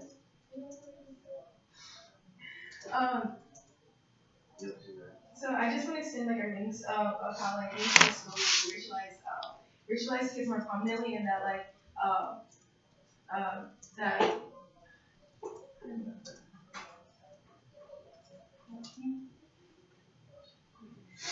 I want to extend the Johnson Hinton that talks about affirming that the affirmative like also like talk about how like these racialized like politics or within ableism are like enacting certain violences towards these bodies, even if you were to get rid of the military within this militarization in the utopian boom bill, that like it still will be enacting violences that would be killing and further causing a predisposed death towards racialized bodies, even if you were to go with the app. So basically saying go with net because you're able to have a critical reading of ableist bodies and also have a broader everything within the open debate space for different types of and knowledge, different types of performances that racialized bodies can perform, queer bodies can perform, and this one's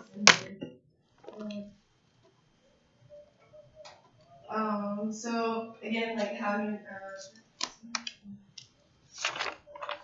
so conversations about disabilities is separate from conversations about gender and sexuality.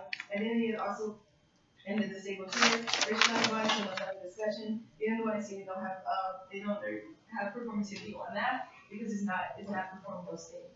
And they also like state again that like they can't bring up like they can't mention black racialized disabled bodies in their thing because they said that would be like racist. Like they can't do, but like That just shows like how it's inaccessible for Black bodies that are disabled to have access to the food activity because they can't be mentioned within their within the debate space. Okay, 3:35. Start prep.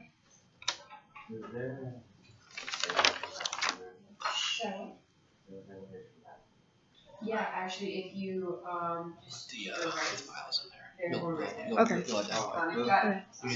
Here, I'm gonna stop. I'm gonna pause prep. I'm sorry. Too much talking. Sorry. yeah, there's a couple.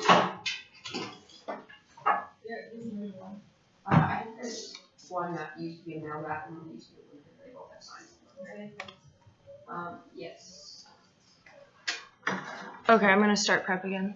Yeah, if you want to start back at 35, it's fine. Okay. Sorry, just too much. Thanks.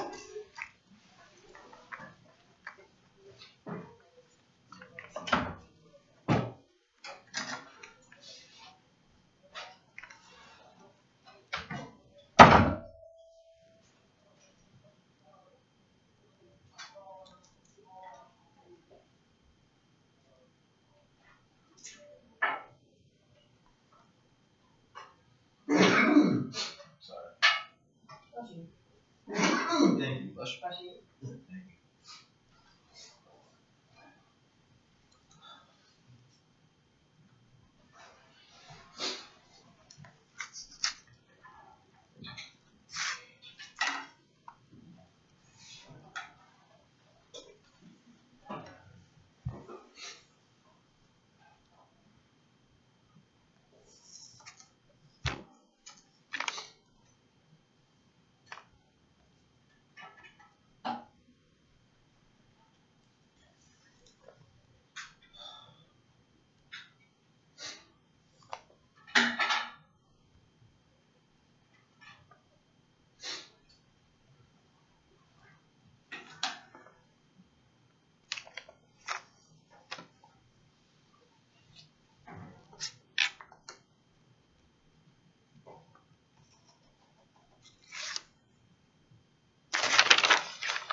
Okay. Did you save the stuff?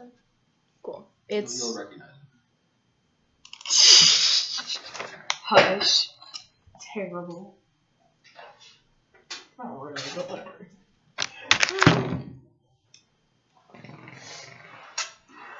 What are we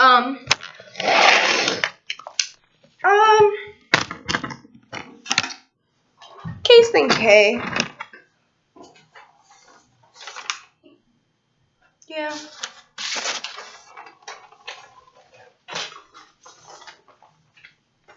It's all kind of on the K flow, but it's gonna be case thing K.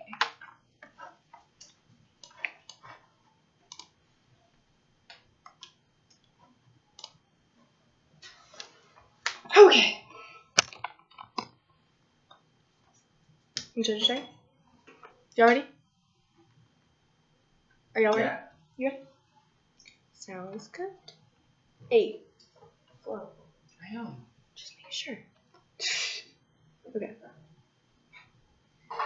Vote act to endorse the affirmative model of disability and the redefinition of the self. This is a pause for debate. This is the app saying enough. We refuse to get out of the way of the topic anymore and of the debate community. We challenge violence against spoonies in the NECC, the debate community. This is a critique of the debate space and the squall. We say that I can find myself as a spoonie who is creative, embraces their disability, refuses to be a good spoonie. The role of the ballot that they have not addressed that only the affirmative me is to vote for the team that endorses the best model to challenge able normativity in debate. The alternative of the critique does not even come close to endorsing or to challenging able normativity because it does not include people with disabilities, including people of color with disabilities and queers with disabilities, because they say that you cannot address that you cannot have the same survival strategies for race as disability. So those on the margins with that intersectional identity are excluded from their alternative while they are welcome and included in ours. And also, they have not said that they have not addressed the fact that every ballot is an endorsement of the kind of conversation we need to be having about the debate space. This is why that you can vote affirmative right now. On top of that, we challenge the violence by rupturing communication barriers by pausing debate, and this is about smothering and quieting, which is the impact is epistemic violence. This is about addressing people as knowers and being able to hear the words that they say and understanding exactly what they mean. This is this is Brace 14. You cannot have anything about it, so that's you have to include Christian epistemologies in the debate space. They are trying to exclude Christian epistemologies, and that is violent towards spoonies with disabilities, spoonies of color, and who are queer. They have not explained how. They have not articulated a link other than link of omission, which is not the ability to establish a clear link throughout the debate means that perception goes out. The vote of the negative is to determine the desirability of the affirmative, since there is little to no distinguishable difference between our advocacies. Since the negative is not proven the manner in which we obstruct their advocacy, there's no reason to vote negative as the affirmative. We have successfully proven that our advocacy is good, meaning that we win the round. The negative is only attempted to prove that theirs is also good and make a link to the squall, but not the affirmative. But since it is not connected to the affirmative, the desirability of the negative is not germane to the affirmative's advocacy. Their attempt to paint the affirmative as exclusionary is shallow, and that it creates a double-minded stalemate for the affirmative. We do not exclude the racialized bodies explicitly to the level in which they expect us to. That we are hit for not speaking up. But if we explicitly address the racialized body, then we would be ethically repugnant for abusing right privilege and speaking for others, which centers the conversation around white bodies, leading the movement of black movements, which is inherently more violent towards black bodies than what the affirmative is doing, which is challenging the same kind of scripting that happens on those bodies. The double line is bad for education and clashing around, and the affirmative is more inclusive and accessible. Advocacy would be preferred. They have not addressed this at all, which is damning for the negative. And they say that you cannot have a totalizing group because that is bad, but that means that we get permed. You do you, we do us. If you can't have a totalizing strategy for racialized, queer, and disabled bodies, which means that the methods don't compete. And on top, or do not conflict. If you do you and we do us, on top of that, you also the perm do both, because they have not proven how we are not performativity. They keep saying it's only because we have not talked about the history of because we have not talked about the history that replicates the structures of racism and things like that. But the problem is that we still perform and challenge the same scripting on racialized bodies and queer bodies. We challenge the violence that happens against those bodies in the debate space. We already are talking about spoonies of color, queer spoonies and queer spoonies of color. They have not addressed this whatsoever.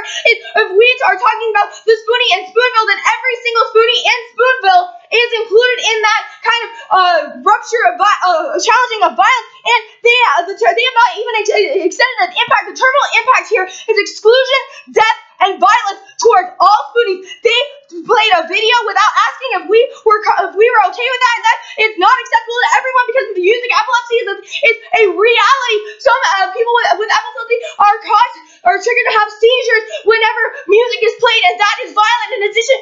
which could literally lead to their death. That is more violent in this round, which takes out their entire accessibility claim. And this argument has been dropped in the entire round, which means you can just take out the entire solvency because they cannot solve for accessibility, which they themselves said is the most important thing in this round. We asked if they were comfortable with speed before round. We asked if everybody was okay with war imagery before round. We asked we asked what pronouns were before round, and they continually which they continually do not adhere to because they keep calling me a guy, which is not true because I am because my pronouns are she and her, which means that they cannot solve for their queer bias if they are constantly misgendering people like that and have not apologized for it whatsoever, which is an independent voter, so you can vote on that right now. And they have not explained how performance challenges these structural instances of racism. We challenge the same negative scripting on black queer studies, and we have to explain how our performativity ruptures the debate space, enable normativity and traditional debate, which also challenges the violence that happen against these bodies and if we prove that 1AC is performative, then you can use the APS method as a survival strategy. The redefinition of the self is not exclusive to just Mooney. Everyone, this is the perm debate. Anyone can redefine themselves on their own terms. Sapphire and Ruby in Steven Universe redefine themselves by literally becoming Garnet, and this racialized bodies can redefine themselves in relation with their skin. I can redefine myself with the relation of my disability, and that's Seaver's 9. This is the root cause, and this is the master trump of debate. Or of disability. This time. Sorry, I didn't get that. Huh? I'm sorry. Good debate. Good job. Oh, Yeah. thank you.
means is they generally come to assessing the consensus that the question is about admissibility, or accessibility, excuse me. And although the tutor didn't extend the formal role of the ballot, and the app never had a counter role of the ballot, it seems like at the very least you all were making the statement that accessibility is the most important thing, and they were at least extending that theory in the QNR, if not by name. And so by looking at this debate through the lens of accessibility, I think there are a couple of things that are problematic. On the negative side, first, I think you need to address this music is not accessible argument. And I think you need to address the gender pronoun is violent and trying to exclude us argument.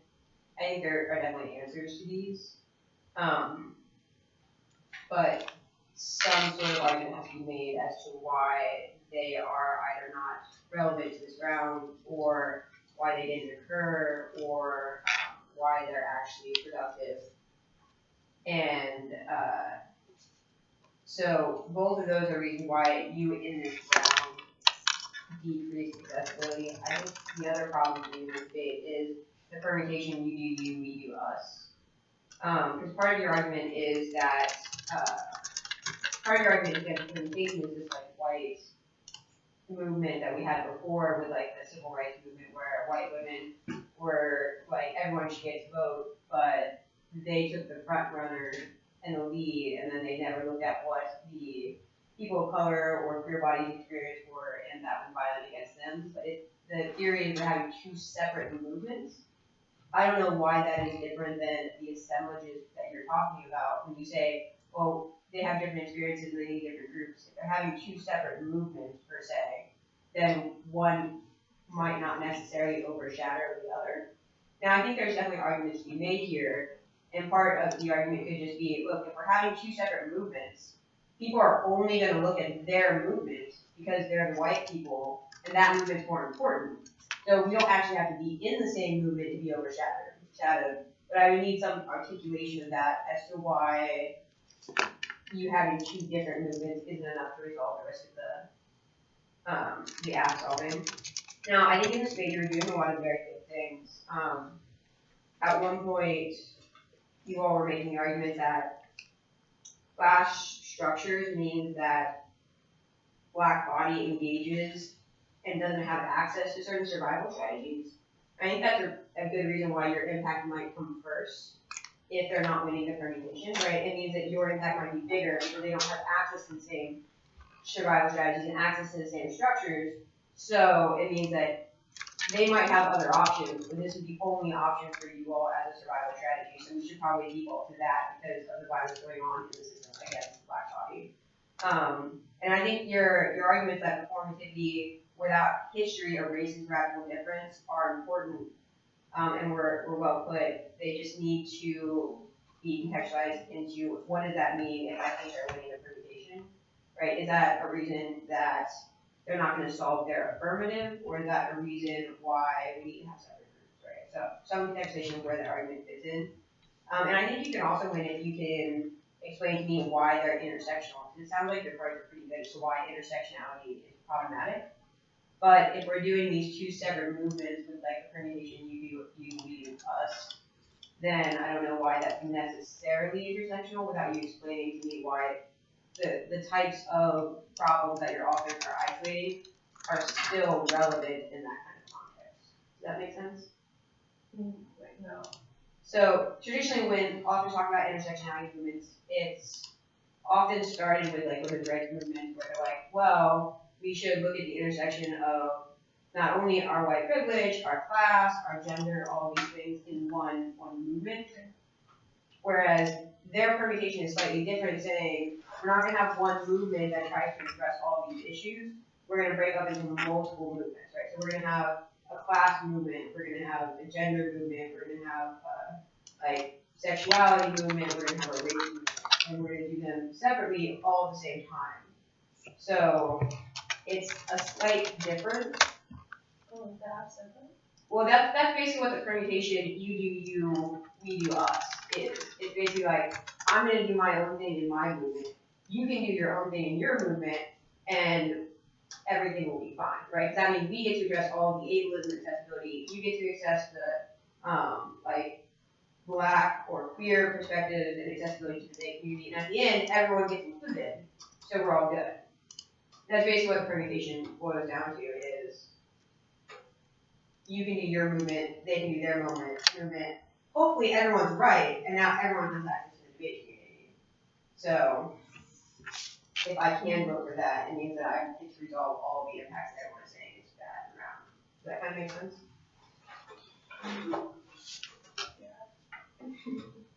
Okay. Any questions?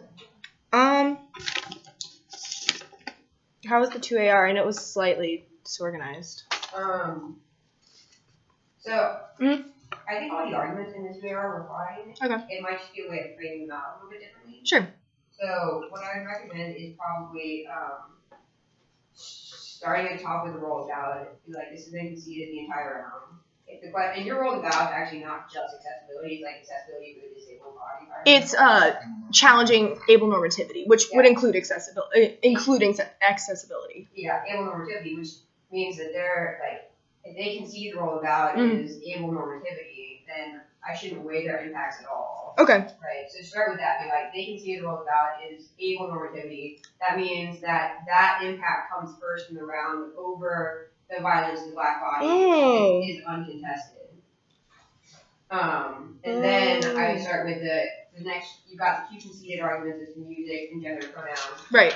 And since they're conceded, start at the top. Be like, we're gonna win this round because even if education doesn't spill out of this round, the ballot is a tool for educating in this round. Mm-hmm. And so because they were inaccessible and violent in this round, that is the independent reason voting down. And then you can go into the impact of that. Even if we don't win these other arguments, we're going to win. Our impact comes first because we're more accessible, right? So I think you start with the things like the easy ballots, right? Easy ballots is they conceded roll the ballot, which means our impact comes first. They conceded the case, which means we get to weigh the entirety of our impact. I mean, we were the most accessible for able normativity. Mm-hmm. Music, gender pronouns, and even if you don't win all these other things, we're going to win our case. Right. Mm-hmm. So I think it's just a matter of reordering things. Okay. Yeah, I'm not good at overviews, so I'm working on it. The thing to remember with overviews is just go for the easy kills. Mm-hmm. Right? Because you don't want the things that you're like, I can win the round on this. Like randomly sporadic. Okay, that makes more sense. Yeah. Okay. The overview is just about like highlighting the places where you got the easy kill. Kind of. Right, yeah. Do you think I mean, do you think that we articulated what the AF did well? Like, was it clear what we were challenging, how we were doing that, how we were performative, things like that? Yeah, I didn't have a problem with performativity. Okay. I think their definition of performativity is different than performance, though. Yeah. And I wasn't getting a nuanced response to that on the affirmative side. Right. Because, like, performance is the act of doing something. Right. Performativity includes this kind of historical component that they were talking about. So you were performing, but based off the way they were describing performativity, I don't know if you were actually engaging in performativity. Okay, so answer performativity better. Yeah. And okay. The way that you would engage in performativity is some sort of historical look at how these problems have been instituted in different situations in society, right? So my understanding of their performativity was when they were looking at like the New York class stuff, and they would look at how the history of the Black body's interaction with like, the industrial complex and like class relations and like the queer view in addition to that. So I think there was a slight difference between what they were saying and what you were saying. So that's fair. Did you what about the articulations of the links?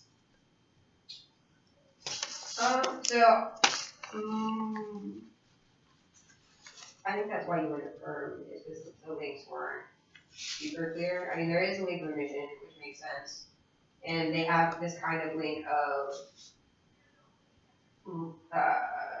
erasing racial difference through the lack of performativity, which is kind of like a link of remission, but a little bit stronger than a link of remission. But did you like our answers to those, or? Yeah, that's fine. Okay. And I think there's enough permutations. Okay. And then obviously we're hybrid, right? So, how was the 1AR? How could that have been better?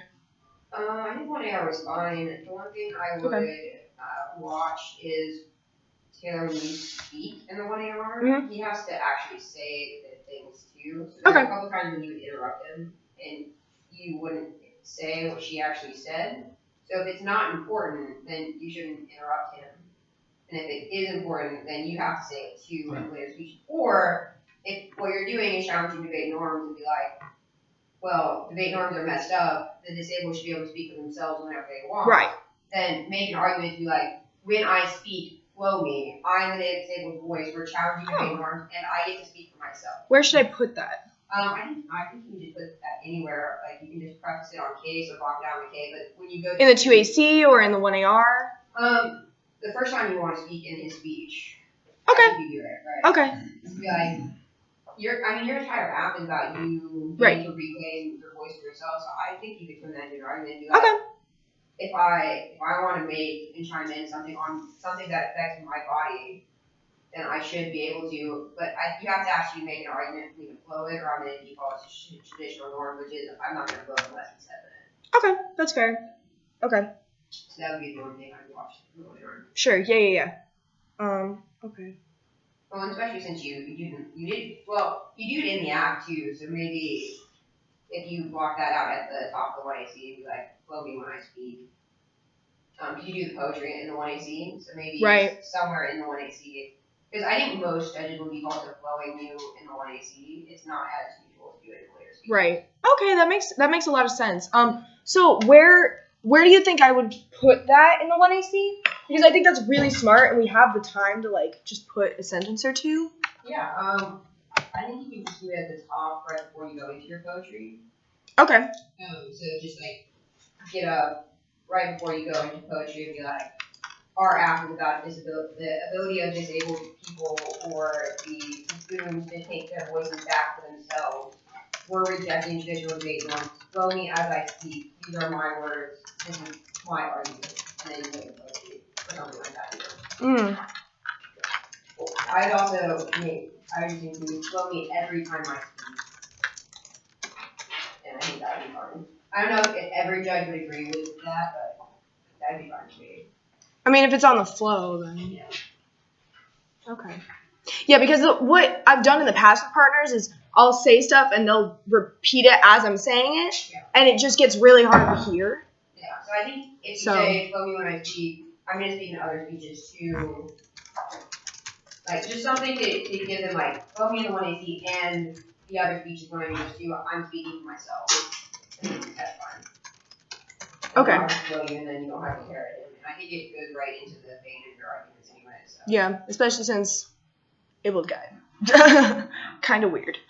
So, okay, that makes a lot of sense. I'll talk to Sean about that. That's really smart. Speaks wise, anything or? No, I think the rest of the speeches were fine. Cool. Okay. With any debate, you all can always work on kind of grouping things into coherent areas. Right. So you go on the firm, and then we come off the firm, and we go on the firm again. Yeah. Firm debate, like either side, if the other side's messy, if you start things up, that's generally fine. Yeah. So like things get a little bit case, and like the case K debates are hard because the K's interact with the K. Yeah. So just everyone can always probably work on cleaning it up a little bit, but right. overall, I think it was generally fine. Okay. Thank you. Any other questions? Do you have any questions? Cool. Yeah, everyone. Thanks.